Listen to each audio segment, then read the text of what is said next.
I'm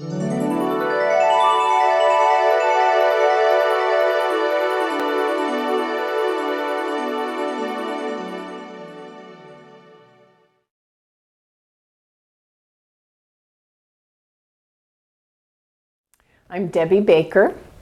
I grew up in the Bay Area during the 50s and 60s. And when I was 12, we moved to the East Coast, which actually created a lot of change in my life. And I felt like I could go there and be anybody I wanted to be. When I was 15, though, my parents divorced, and we moved back out to California with my mother.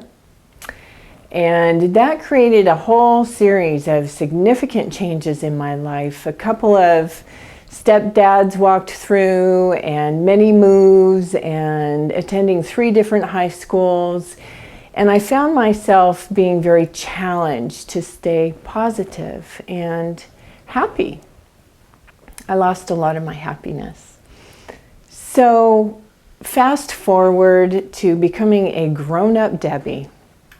And I'm working for the state, and I meet my wonderful husband. We raise 2 lovely daughters, and yet I still struggle. And what I came to understand eventually was that my struggle was more about anticipating trouble than it was with reality and the way things could be. And so I decided to leave the state early. I was with the state for about 30 years.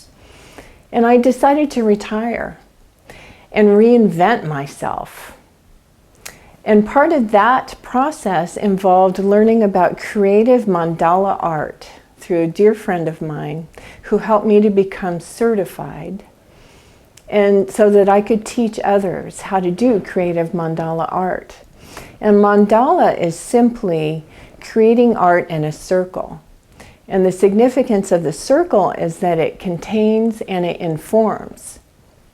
And so mandala became very helpful for me in rediscovering who I am. It helps us to tap into our subconscious and call up some of the gifts that are buried deeply there. And also sometimes things bubble up that we need to work through.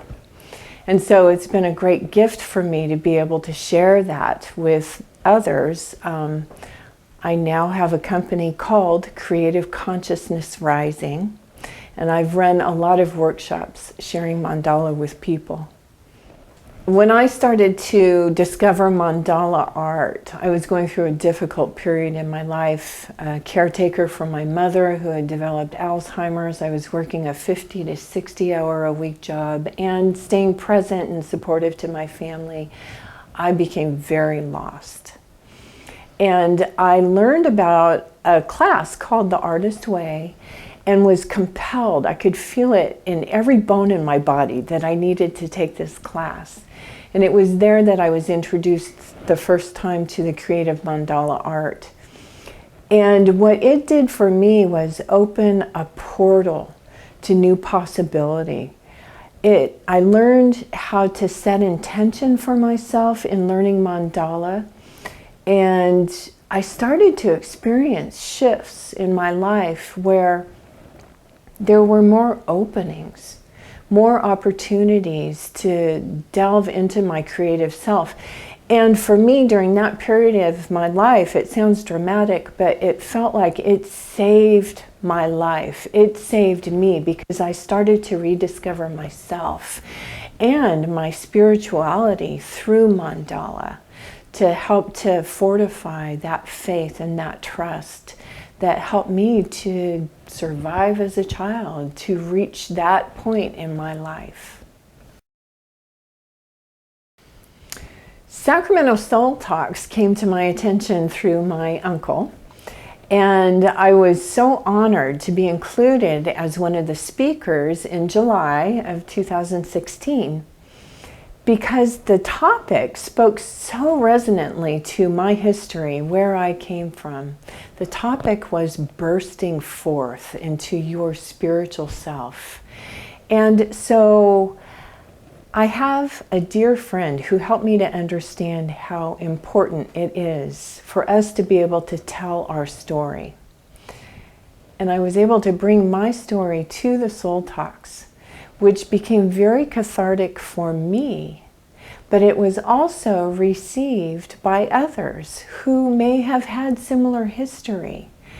And so it was a deeply healing experience for me, and I'm assuming also for some of the others who were in the audience.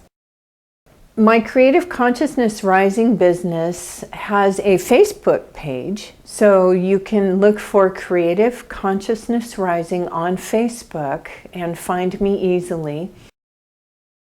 You can email me at ccr@surewest.net.